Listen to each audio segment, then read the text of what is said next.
Have you ever built something the world quietly runs on, and lain awake wondering if your quiet was wisdom or cowardice? His name is Daniel Chen. He's 31, lives in Greenpoint, Brooklyn, and on a Tuesday night in May, he sat at his kitchen table with 4 browser tabs open and could not tell himself which of those 2 it was. 5 years ago, Daniel had shipped a small open-source tool called Lattice from a Bushwick sublet. It moved data between systems faster than the products people paid for. He put it up on a Sunday and forgot it. By 31, almost every AI startup with a real production stack had Lattice inside it.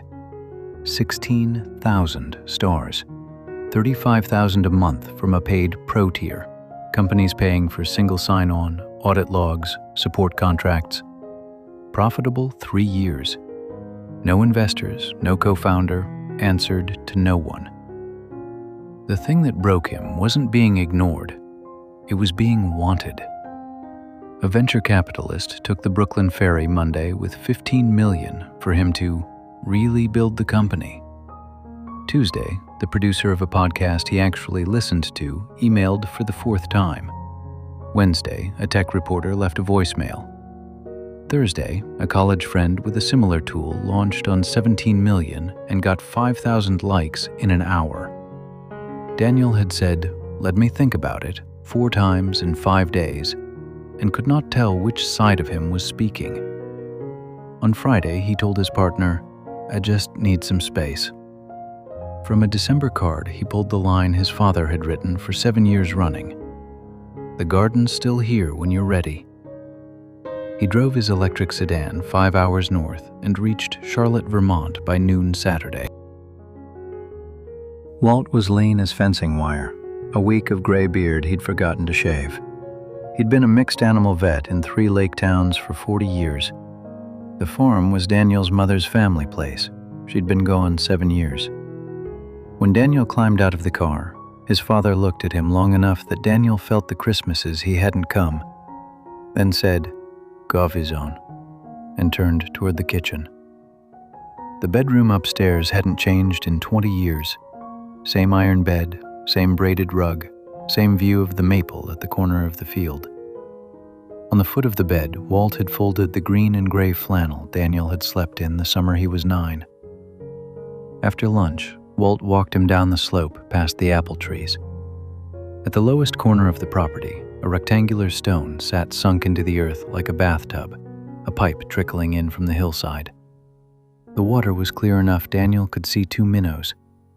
"Spring's been running here since before the road was paved," Walt said. "Deer come at dusk. Half the valley filled jugs from it during the drought in '76.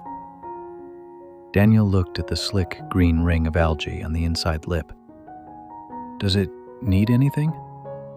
"Moss scraped off the rim, end of every month. You can do this one tomorrow."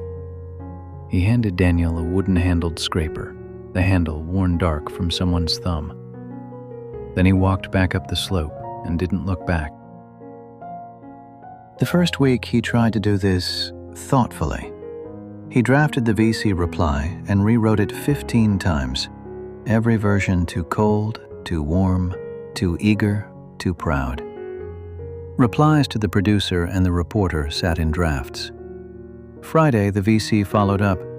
"Did you get my email?" Daniel closed the laptop and stared at the screen door. In the 3rd week, he flipped. Maybe the answer was yes. Take the podcast. Say something honest. He drafted a 12-bullet outline. My story, from solo dev to... and stared at the screen until 2. The next day, he could not, line by line, recognize the voice. Meanwhile, the open issues on Lattice had stacked, 17 unanswered, some from production.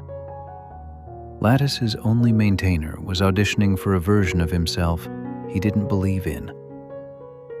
In the 2nd month, on a Tuesday morning, he left his phone on the dresser and walked down to the trough with the scraper. The water was cold on his wrist. The moss came off in dark, wet ribbons.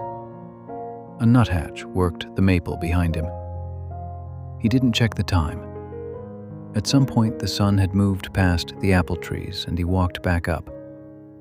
Walt had a grilled cheese on the table. Daniel bit into it. "Good?" Walt said. "It's the best thing I've eaten in weeks." Walt smiled at his plate. 2 days before he was due to drive back, Daniel took the car into town for a bag of flour. Hank, behind the counter, looked up. "You Walt's boy?" "Yeah." Got his eyes. Hank rang up the flour. "Don't suppose he told you about the colt?" "What colt?" "My mare's. 20 years back. Long night. Tell him she's still running." A man at the deli case half turned with his coffee. "Tell him about my lab's hip while you're at it. Still good, 12 years on." Walking out, Daniel passed the librarian with a stroller. She slowed when she saw him.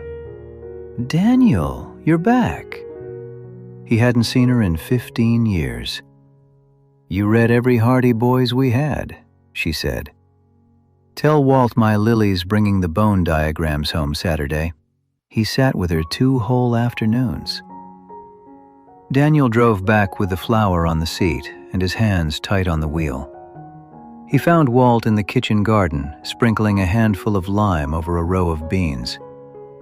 "Hank's mare, the lab, the bone diagrams." Daniel's voice came out higher than he meant. "You never told me you did any of that." Walt squinted up at him. "Oh, those." He paused. Hank's mare was the hardest, 04. Hank was up half the night, easy berth in the end. He dusted the lime off his palm. "Beans need this twice a season." That was all he said. Daniel walked down the slope alone, past the apple trees, past the compost heap, to the trough. He crouched at the rim. The water was clear. He could see his own face in it, sky behind. A breeze broke the reflection into 10 pieces, then back into 1. He listened the water come out of the pipe. He drove south on Sunday. The car smelled like wood smoke and the flannel his father had told him to keep. In Greenpoint, he climbed 3 flights, put the kettle on, and opened his laptop. He wrote 3 short emails, to the VC, to the producer, to the reporter. "Thanks for the time. Staying independent. Best, Daniel." He sent them without rewriting. He found a doc called Personal Brand Strategy Q3. He read the first line. Goals, 10,000 followers, 1 podcast appearance, 1 conference talk, and dragged it into the trash. Then he opened the repo. 21 open issues. He worked until close to 1 and merged 11 pull requests. No one posted about it. The CI lit green each time and went quiet. In the morning, he made coffee.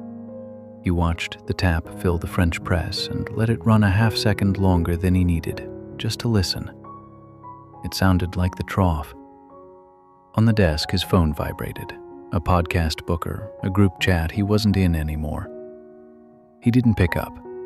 He sat by the window where the Greenpoint light came in over the bakery and drank, and he could taste it.